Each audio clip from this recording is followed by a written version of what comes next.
Isang lalaki na nangunguha ng bird's nest o pugad ng ibon sa isang hinterland barangay sa Cagayan de Oro City ang nasawi matapos mahulog sa bahagi ng isang kuweba na may lalim na 200 feet. Naritong report ni James Paulo Yap ng GMA Regional TV 1 Mindanao. Nakatanggap ng report mula sa Barangay Lumbia, Cagayan de Oro City, ang Kabumbiruhan at CDRRMO na may isang lalaki na nahulog sa malalim na bahagi ng kuweba sa Sitio Langag, Barangay Dansulihon sa lungsod.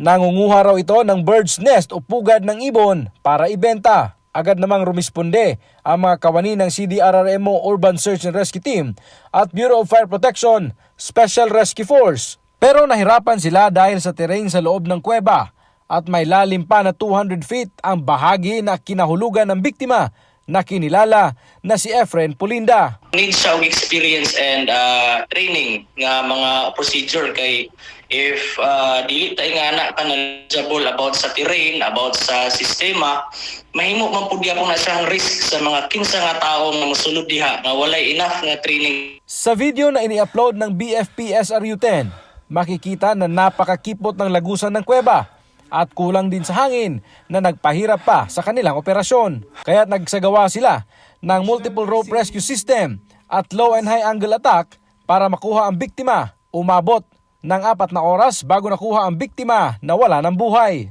Ayon sa mga otoridad, kumbinsido raw ang pamilya ng biktima na walang foul play sa pagkamatay nito at isang aksidente lamang.